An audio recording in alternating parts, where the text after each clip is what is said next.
Welcome to the Business Spotlight podcast. My name is Kay Cote, and I'm your host for today's episode. And today on the show, I have Kyle Wardlaw, President and CCO of Victory Financial Group, as my guest. We're going to be learning about his business, his journey to business ownership, best practices, and challenges that he may have faced to give you that inside look to what it's like to build and operate a business.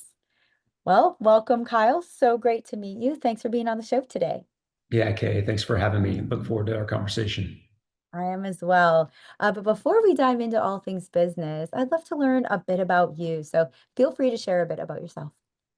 Yeah, I've been in Austin for about 25 years. Most of my professional career has been here, and been in financial services for about the past 10 or 15 years. When I'm not working, building this business, like to spend a lot of time with my family. Married, have three kids, live out in the hill country. We love to get outside. We hike, we fish, we spend time on the water when we can, up to the mountains. We've got great coastline here in Texas. Love to get down to the beach. But yeah, just very active and love getting to work and live here in Austin. I love that. That's such a beautiful area to live. Love this community for the outdoors. It's great. Yeah, Well, I'd love to dive into your business and how did you said you have been here most of your career, for 25 years. How did you get started in business? Was there like an aha moment or was it something you always wanted to sure. do? Yeah, always had a little bit of an entrepreneurial itch, but trying to find the right outlet and the way to express that can be challenging. And so about 15 years ago, had two other guys that I knew. We had an idea. We were all three working full-time jobs, and off the side of our desk, we were trying to get a business off the ground. And we got, I would say, to the 11th hour. We had an investor lined up. He was going to commit some capital. We got together, had a celebration over the weekend with our spouses, and then on Monday he called and said, "Hey, not going to be able to move forward on this." And that was pretty gut wrenching for Uh, us, but that's the journey of being an entrepreneur. And I went from there and joined a startup where I was one of the founding leaders of the executive team. And we spent 10 years together building a business from the ground up.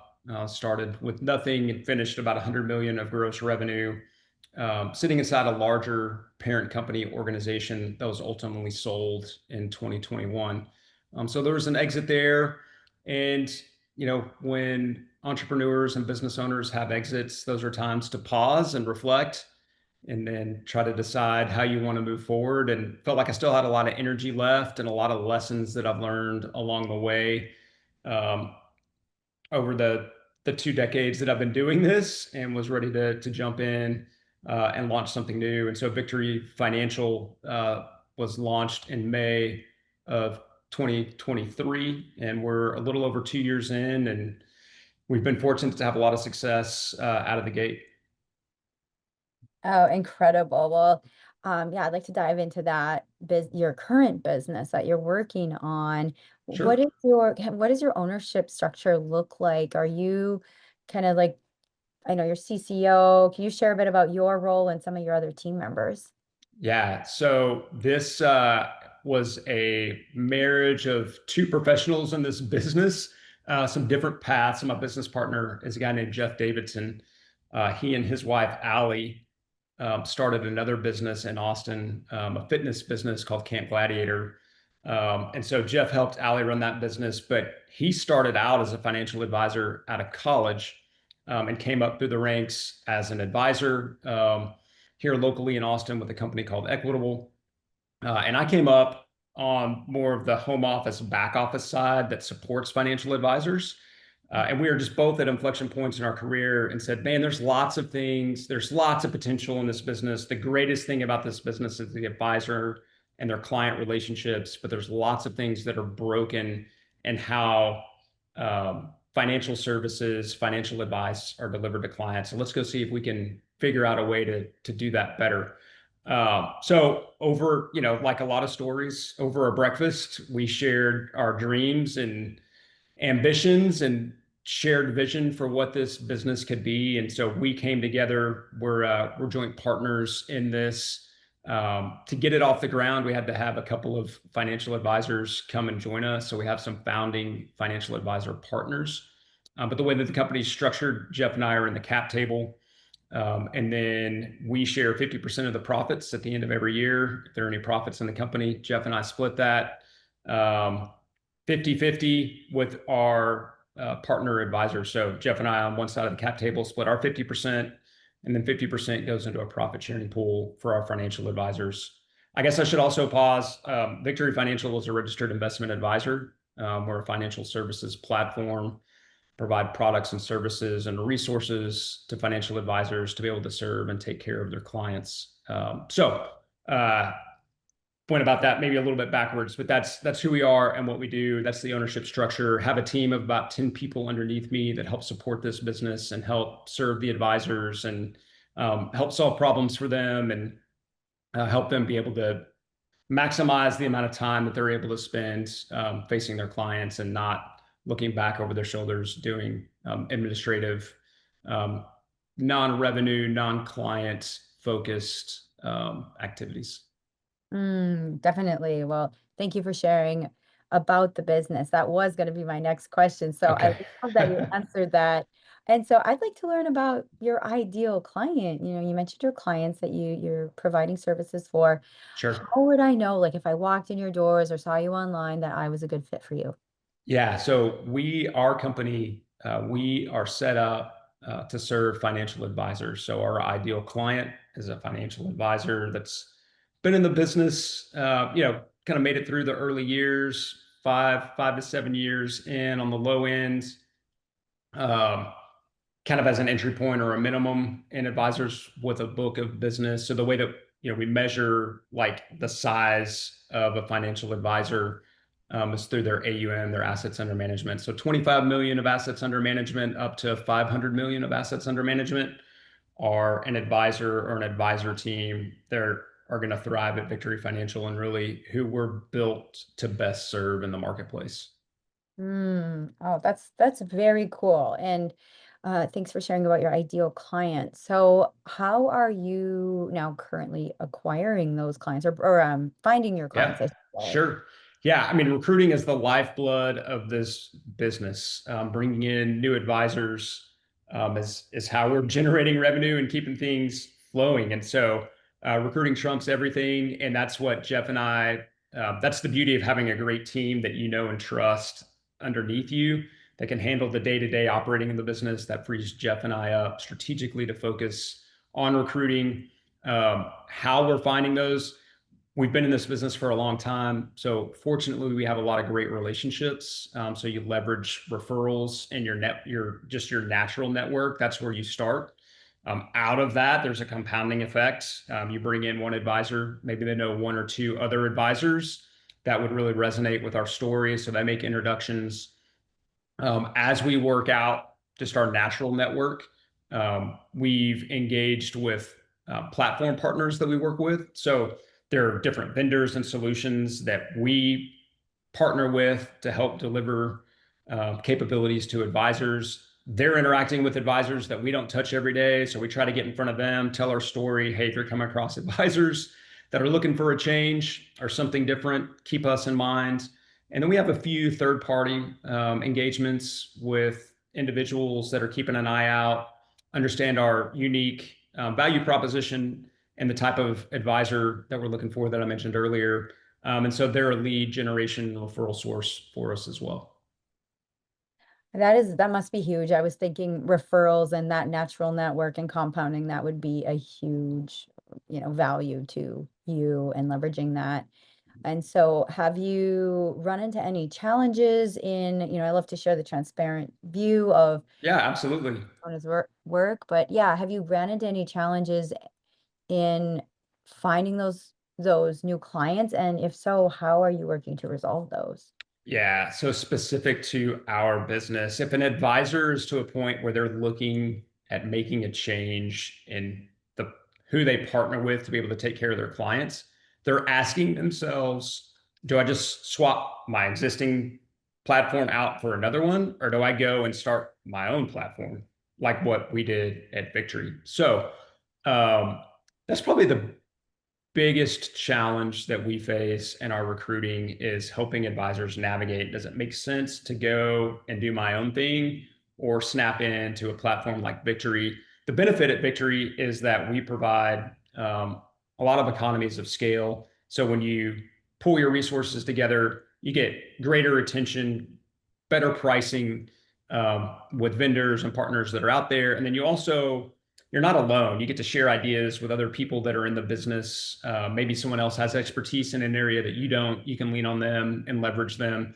Um, but you know, we'll most of the time, if we're going to lose a deal, it's because an advisor took a look at us, they liked it, but they're like, you know what? At the end of the day, I still feel like I need to go and do my own thing. And even at that point, we've learned a lot, and we'd rather engage with them in a consulting role and just say, hey, we'll help you share some of the things that we've learned, some of the mistakes that we've made on the way to help you get set up. We all, as much as we want to build a growing and thriving business, we also want to be good citizens in our industry as well.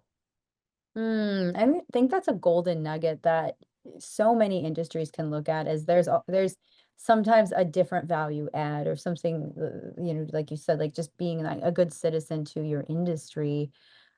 So with that being said too, do you offer consulting as a service, or is that more just a like cohort or person to person give? Yeah.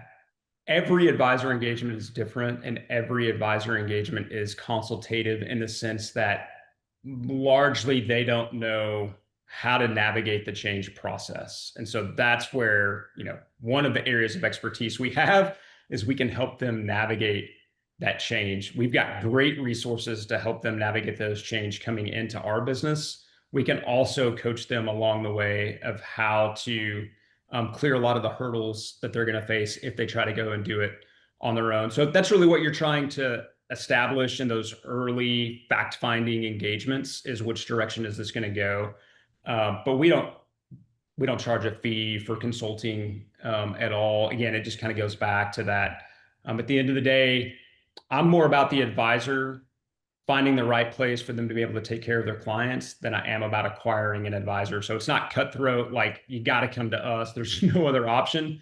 That's our preference. That's where we always start. But at the end of the day, they really need to feel confident that they're going to be able to take care of their client. Definitely. And with that also leads me into my next question, which is looking at your company growth and where Sure. where do you see the company going in, say, the next 3 to 5 years? Yeah. So we started out, again, the measure for the size, like in the industry, as you look at the size of different companies like ours, the benchmark is AUM, or assets under management. So we started in May of 23 with about 150 million. At our 2-year anniversary, we were at a billion of assets, 40 advisors. Um, as a bench, I mean, that's very tremendous growth, very quick approach to that $1 billion mark. That's kind of the first hurdle that you need to clear to really validate yourself in this business. If you get to a billion, people will look at you and go, okay, these guys, they know what they're doing. So we feel good to have accomplished that very, very quickly. And I would say in the next 3 to 5 years, done well, we'll double our advisor base from 40 advisors to 80, and we'll be pushing up, north of 5 billion of AUM. I'd love to, be on our way to 7 to 10 billion at the 5-year mark. Oh, that's a great goal. And do you see your team expanding with that growth, or do you want to focus on the lean team Yeah, as you grow?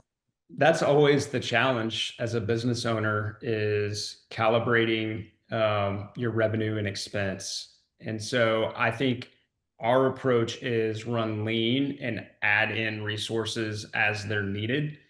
Also anticipating those needs by leaning in and knowing your existing team and constantly checking in with them. What's capacity looking like? What are the challenges that you're facing? What do we need to solve? Can we leverage AI to do that? Can we leverage other vendors and third parties to do that? Can we outsource that work, or do we need at a fraction of the cost, or do we need to bring that in-house? So I would say our preference as a profit sharing, kind of profit driven company, we're going to always try to run on the lean side, but we don't want to overextend any of our resources, right? You overextend your team, they get burned out, they leave. That puts you in a worse position. So yeah, it's a dance, but I think it's really important to stay connected to your team that's in the weeds day to day running the business, making sure you understand what their needs are and that you're getting agreement and alignment and how to address those needs. Definitely. So over the next few years, as you are expanding, how do you, I want to give some examples of like how you plan to or are implementing structures or systems around keeping your team either engaged and transparent with them so they're letting you know if they're feeling overwhelmed or know that they can take on, or maybe there's an emerging leader. How are you structuring that? Sure. Yeah, it's a great question. So I think one element of that is the technology that we have to run this business, that we're maximizing the value out of that technology.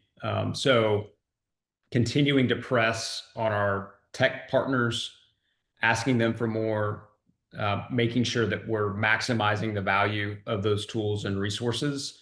Um, I think that sometimes there's a gap. A lot of these tools can do far more than you're aware of, and so continuing to have that awareness, and then just talking to other um, vendors and relationships in the industry and staying sharp on what they're doing and how they're evolving. There's great publications that are out there.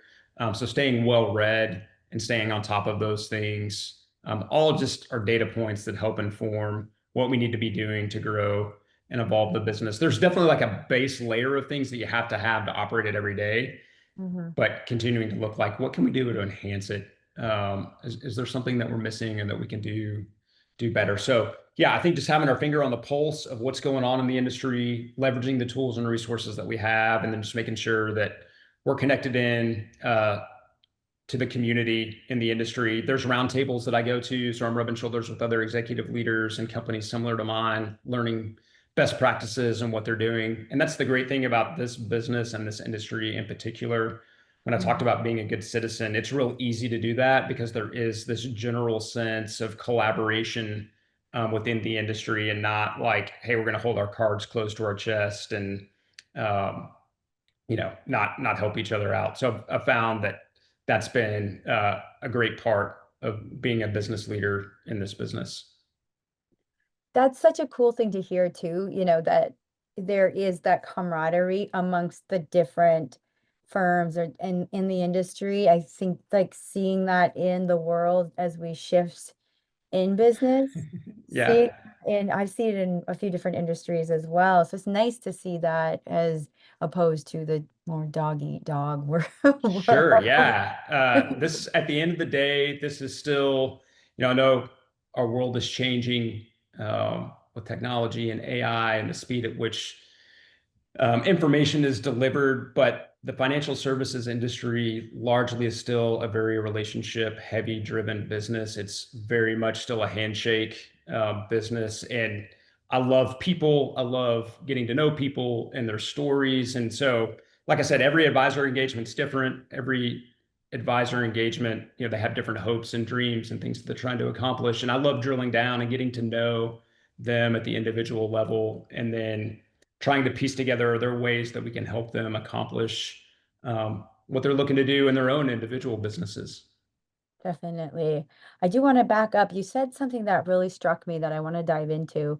Sure. You mentioned a gap. I think you were referring to like that talking and staying sharp with your or the technology, your tech partner. So staying on top of things with them. Can you go in a little deeper on what some of those gaps currently are that you're facing? Yeah. I think again, it just comes down to there are so many needs that are in our business, and sometimes um, people can set out to be all things to all people, and they miss just like being knowing who they are, who they serve, and what they're really, really good at. And so some of these tools and resources that are out there, there's just so many components to it that have been bolted on or added on because an advisor said, hey, I need this, or this is important to me. Um, that's just hard to stay on top of all of that. So unless you're a squeaky wheel and you're asking and you have good relationships with your vendors and your partners and you're asking them, like, what are we missing? What aren't we leveraging? What else do we need to be aware of? Um, how can we better serve our advisors so they can better serve their clients? I think everybody's aligned on approaching those outcomes, but we can get mired down and just bogged down in the details of the business sometimes. And so just lifting my team out of that, getting them to ask those questions, and then getting the teams that serve us at those vendors to kind of lift their head up and go, oh, okay, like here's some strategic level things that maybe we need to be thinking about or addressing. Definitely. Well, thanks for clarifying that. And looking at your role in this, how many hours would you say you're working on the business versus in the business? Like these are kind of on the business things. Is that taking up majority of your time or how is that balanced? Yeah, I would say my first probably 18 months were really in the business. And as the team has been built out, as I've been able to hand off more to the team and get them confident to run, I've been able to work more on the business. That's freed me up and my business partner, Jeff, up to stay focused on the more strategic things and fly at a higher altitude, thinking about, the advisor mix and what is that right advisor and how do we find that next advisor that needs to hear our story. So I'd say um, probably 85% of my week is spent working on the business. 15% is spent working in the business at a more tactical level with our team. Okay, cool. That's really good to know too, because I know that can be a lot of, like you said, there's a lot of moving parts. Sure. I Uh, think, at least for me personally, one of the challenges I have faced in this business is feeling comfortable handing off the things that I was instrumental in building and getting off of the ground and trusting other people, handing that over to them and letting them run with that. But when you have great people, capable people, people that are aligned on the mission and understand the direction that the company is trying to go, that makes that a lot easier. So that's an area that I've had to grow personally, is just letting go a lot of that so that I can spend more time focusing on those strategic level things and the direction of the business. definitely. Another golden nugget for sure, because that's, I think, where a lot of leaders find themselves is how do I let go of Sure. built and trust it in the hands of someone? Yeah. Absolutely. It's hard. It's hard to let go, especially when it's yours, right? It feels so personal. It's easy to convince yourself that you're the only one that can do it right or the only one that knows how to do it. But those are huge barriers to being able to grow and evolve as a business. If you're the logjam, right? If all the IP exists in your head, that's problematic for the business. Ideally, if something was to happen to me, something was to happen to Jeff, there's continuity in the business. The business is going to continue. We have competent leaders alongside us that can continue being able to serve our client base. Definitely. Well, I'd love to hear that. This has been such a fun conversation to learn about you and your business. And now I want to dive into our rapid fire questions. Okay, All right, I'm going to be asking you four questions and just feel free to answer very top of mind. sure. And yeah, all right, we'll rock and roll. Question number one is, what is a key to success for you?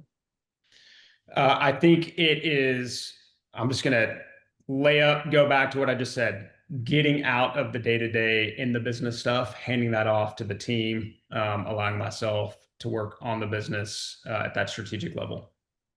Definitely. Number two is, what is a piece of advice you have for other business owners? Be really clear on your mission, your vision, and your values. That you can articulate very clearly and concisely who you are, why you exist, and what value you deliver. And don't try to be all things to all people. Mm, Identify a need, drill down, focus, solve that need, and solve it really, really well and be the best at what you do. yes, 100%. Number three is it could be a book, a podcast, an article, just any piece of content that has stood out to you recently. Yeah, I'm reading a book called Emotionally Healthy Relationships by Pete Scazzaro. And he talks about the importance of having healthy or realistic expectations and what some of the categories are for that. A lot of times, the pressure points or tension points that you experience in personal relationships or professional relationships are due to just misaligned or um, unspoken expectations. And so that's been really, really helpful to create a new construct in terms of navigating relationships, again, both personally and professionally. I wrote that one down. I think I want to check that one out for sure. It's good. That's huge. And the final question is, if you could wave a magic wand and rapidly improve one aspect of your business, what would it be? I think it would be our sales process. The sales process and converting a financial advice, it's a long process. So if I could wave a magic wand, I would speed that up from 4 to 6 months to like 2 to 3. Okay. 4 to 6 is the average now. It is, yeah. There's just the longer or the bigger the book, the more complex the book of business, the more complexity there is and navigating the change. But yeah, I would love to speed up the close and the sales process for sure. 100%. Well, I want to add another question because that really inspired me. What are some of the ways that you think you that could be possible to speed that up? That's a great question. And honestly, it's where Jeff and I spend a lot of our time right now. I think we have points of view. And so it's really easy to bring into the sales process our point of view and thinking that every advisor has the same problems that they're trying to solve. I think and I think this isn't just unique to our business, but if we slowed down and took a little bit more time to understand the acute pain points and problems that the advisor is facing, and then really getting laser focused on helping solve those problems, that could help move things along where there's not full clarity around the value proposition or how this benefits them. That's going to keep things stalled out. And so you're constantly going back and trying to reiterate or reestablish or reconnect your value proposition. And so I think we need to slow down and do a little better job fact finding on the front end, so that we can be laser focused on addressing those issues through the sales process and helping solve those pain points much more quickly, because we're aware of them more fully at the beginning. That's powerful. I'm glad I got that extra question in because that really shed a lot of light on what you're working towards. And so this has been such a great conversation. As I said, before we have our final question for today, how can folks get connected with you and your business online? Yeah. So the easiest way is LinkedIn. We've got a Victory Financial Group page on LinkedIn. I'm on LinkedIn as well. We post a lot of content just about the industry with our points of view. And then our website, victoryfinancialgroup.com, is also a great way to learn more about our business and how we're working to support financial advisors. Wonderful. Well, thank you so much, Kyle. For our final question today, what is most inspiring to you today?